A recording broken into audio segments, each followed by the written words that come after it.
My parents sold my 9-year-old daughter's piano to get my brother out of jail. But when the buyer came to pick up the instrument, she showed a document that made everyone freeze. And now my parents are being sued. My name is Helena, I'm 34 years old, and this is the story of how my daughter, Emma, at just 9 years old, managed to protect her inheritance in a way nobody expected. But for you to understand how we got here, I need to go back a bit in time. It all started 3 years ago when my grandmother, Beatrice, passed away. She was 87 years old and lived an incredible life as a pianist. She wasn't famous, but she played in small theaters, at weddings, at cultural events around the city. Her piano was a magnificent piece, a 1952 Steinway & Sons, all mahogany with original ivory keys. That instrument was worth a fortune, but the sentimental value was much greater than any price. In Grandma Beatrice's will, she left the piano specifically to Emma. My daughter had always been passionate about music, and since she was 4 years old, she would spend hours at her great-grandmother's house just listening to her play. Grandma used to say that Emma had a natural talent, that she would be a great pianist one day.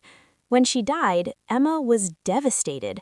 But when she found out the piano would be hers, she promised she would learn to play as well as her great-grandmother. We brought the piano to our house. It was a complicated operation. We had to hire a specialized company because that instrument weighed almost 500 kilos. We put it in the living room, and Emma started piano lessons right after. She practiced every day, without fail. Sometimes I'd wake up in the middle of the night and hear her playing softly, as if she were talking to her great-grandmother through that music. My parents never liked this story much. They thought the piano should have stayed with them, since they were Grandma Beatrice's direct children. My mother, Sonia, complained that Emma was too young to have something so valuable. My father, Robert, kept saying that piano was being wasted on a child, but the will was clear, and there was nothing to discuss. Then my brother, Daniel, enters the story. Daniel has always been the family problem. Since he was a teenager, he got into trouble. It started with small thefts, then moved on to bigger things. My parents always covered for him, paid lawyers, made excuses. I got tired of warning that this behavior would only make things worse, but nobody listened to me. 6 months ago, Daniel was arrested. This time, it was serious. He got involved in a fraud scheme that moved hundreds of thousands of dollars. The bail was set at $50,000, equivalent to about 250,000 reais. My parents were desperate. They didn't have that money. Their house was mortgaged, their savings had run out paying lawyers for Daniel in previous cases. That's when my father had the idea, the piano. He called me one night, almost midnight, said he had found a buyer who would pay $50,000 for Grandma Beatrice's Steinway. I couldn't believe what I was hearing. Dad, that piano isn't yours, it's Emma's. It's in the will. Helena, your brother is in jail. Do you want him to stay there? He's there because he committed a crime, Dad, and the piano has nothing to do with it. My father started yelling, said I was selfish, that family helps family, that Emma was just a child and couldn't even play properly yet. My mother grabbed the phone and started crying, saying I was a cruel daughter, that she never imagined I could be so insensitive. I hung up the phone. I was shaking with anger. The next day, my husband Lucas was traveling for work. I had to leave for an important meeting at the office. Emma would stay at school until 5 in the afternoon, so I left her there and went to work. I was in the middle of the meeting when I received a message from my neighbor. Helena, there's a moving truck at your house. They're taking something very big. My heart almost stopped. I ran out of the meeting, caught a taxi, got home in 15 minutes. When I walked in, my parents were there. The living room was empty.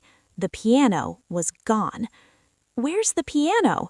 I was screaming, completely out of control.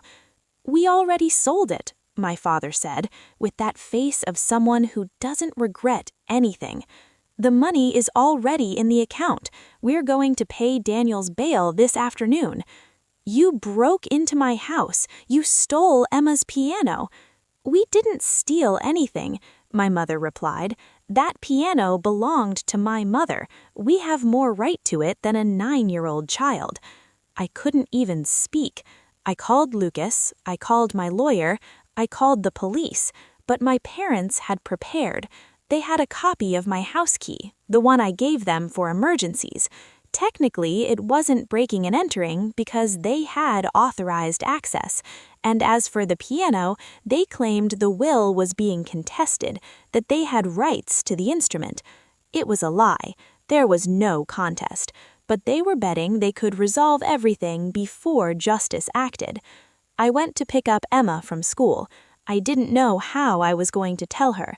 On the way back home, she was excited, talking about music class, about a new piece the teacher had taught her, and that she wanted to practice on great-grandma's piano. When we walked into the house and she saw the empty living room, there was total silence. "Mom, where's the piano?" I knelt in front of her, held her hands in mine. "Emma, Grandma and Grandpa took the piano. They sold it." Her face went white. She didn't cry immediately. She just stood there looking at the empty space where the piano used to be. "But it was mine," she said with that small voice. "Great-grandma left it to me." "I know, sweetheart. I'm going to do everything I can to bring it back." Then she cried. She cried in a way that broke my heart. It wasn't just sadness, it was betrayal. She trusted her grandparents, and they had done this to her. In the following days, it was war.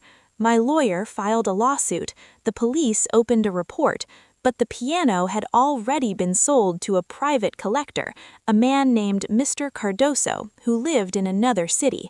The money had already been transferred, and my parents had already paid Daniel's bail, who got out of jail the same day. Daniel didn't even bother to call me to say thank you. In his mind, I should be happy to have helped save my brother. Emma stopped talking to her grandparents. She refused to answer calls, didn't want to see them. My mother would call crying, saying Emma was just a child and couldn't hold a grudge like that. I would hang up on her. Mr. Cardoso scheduled to come pick up the piano a week after the sale. My parents had stored the instrument in a temporary warehouse because the buyer was organizing proper transport. It was a delicate piano, needed special care.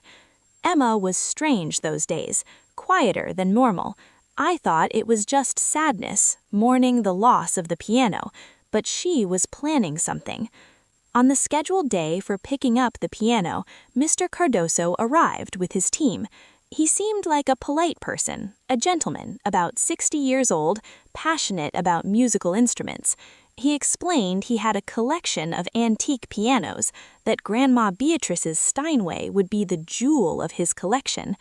I was there, my lawyer was there, my parents were there, and Emma was there. Mr. Cardoso examined the piano, checked the sales documentation, signed the final papers, then he turned to the men on his team and said, "You can start packing." That's when Emma approached. "Excuse me, Mr. Cardoso." She had a folder in her hand. Everyone looked at her, a small 9-year-old girl facing an important adult. "Yes, dear." Mr. Cardoso smiled at her, in that way adults smile at children. "You can't take this piano." My father started laughing. "Emma, don't be ridiculous. This is none of your business." But Emma ignored him. She opened the folder and took out a document. This piano was registered as historical cultural heritage of the municipality 4 months ago. It's registered in my name.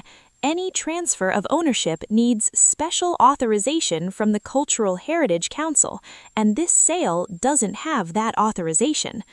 The silence that fell in that warehouse was absolute. Mr. Cardoso took the document from her hands, read it carefully. His face became more and more serious. "Is this true?" He looked at my parents. My father was red. "This can't be true. She's 9 years old." Mr. Cardoso's lawyer took the document, examined it, picked up the phone, and started making calls. 10 minutes later, he confirmed the piano really was registered as historical cultural heritage in the name of Emma Silva Santos, my daughter. The sale was illegal. "How did you do this?" I asked her, still in shock. Emma looked at me with those serious eyes of hers. "After great-grandma died, I was afraid someone would want to take the piano from me. I researched on the internet about how to protect important old things. I discovered that if an instrument has historical and cultural value, it can be registered as heritage. Great-grandma's piano is almost 80 years." "But we already spent the money," my mother whispered. "We paid Daniel's bail." "That's not my problem," Mr. Cardoso said. "You have 48 hours to return my money. Otherwise, my lawyers will take the necessary legal measures." He left the warehouse with his team. The piano stayed there, untouched. I looked at Emma. She was calm, but I could see she was shaking a little. "Are you okay?" I asked. She nodded yes. "Will the piano come back home?" "It will, sweetheart. It will come back." In the following days, it was total chaos. My parents had no way to return the $50,000. The money had gone to Daniel's bail, and bail isn't returned. It's held by the judicial system until trial. Mr. Cardoso filed a lawsuit. My father and mother were formally accused of attempted illegal sale of protected heritage. Daniel, when he found out what had happened, was furious. He blamed Emma, blamed me, blamed everyone except himself, said now his parents were in trouble because of a spoiled child. I blocked his number. My lawyer got a court order for the piano to be returned immediately to my house, since the sale was voided, and the instrument was legally registered in Emma's name. 2 weeks after the failed pickup attempt, the Steinway came back to our living room. When the men finished positioning the piano in the exact place where it had always been, Emma sat on the bench. Her hands touched the keys carefully, reverently. She started playing a piece that great-grandma Beatrice loved, a Chopin waltz. I cried, not from sadness, but from pride. My daughter had defended her inheritance in a way many adults couldn't. The lawsuit against my parents continued. The judge determined they would have to pay a heavy fine for attempted illegal sale and for bad faith in negotiations. Since they didn't have money, their house was seized. My mother called me begging for help, saying they were going to lose everything. I didn't help. Does it seem cruel? Maybe, but they had made a choice. They chose my brother, chose to override their own granddaughter's rights, chose to break into my house and steal something that wasn't theirs. Actions have consequences. Daniel continued being Daniel. A few months later, he violated the bail conditions and was arrested again, this time with no one to pay his way out. As for Emma, she continues playing piano every day. Now she's 10 years old and is preparing for her first public recital. She's going to play the same pieces that great-grandma Beatrice played. Sometimes when she's practicing, I close my eyes and I can hear Grandma. It's as if she's still here, smiling, proud of the great-granddaughter who had the courage to fight for what was hers. The piano is still there, in our living room, protected by law, protected by love, protected by the determination of a 9-year-old girl who refused to let them take away her great-grandmother's memory. My parents tried to get close a few times. They sent messages, apologized, but Emma doesn't want to talk to them. She says they betrayed her trust, and that trust is something that doesn't come back easily. I respect her decision. At 9 years old, she showed more maturity and wisdom than many people I know. This story taught me a lot. It taught me that family doesn't always act like family. It taught me that children are much more capable than we imagine. It taught me that protecting what's yours, what has value to you, isn't selfishness, it's a right. And mainly, it taught me that I should never, ever underestimate my daughter, because while I was thinking about lawyers and lawsuits, she was 4 months ahead, protecting her great-grandmother's legacy the only way that really mattered, through the law. The $50,000 piano is still here, but its value was never measured in money. The value is in the memories, in the music, in the connection between 4 generations of women: Grandma Beatrice, me, Emma, and maybe one day Emma's daughter. This piano will stay in the family. Emma made sure of that. If you made it this far, leave a like on the video.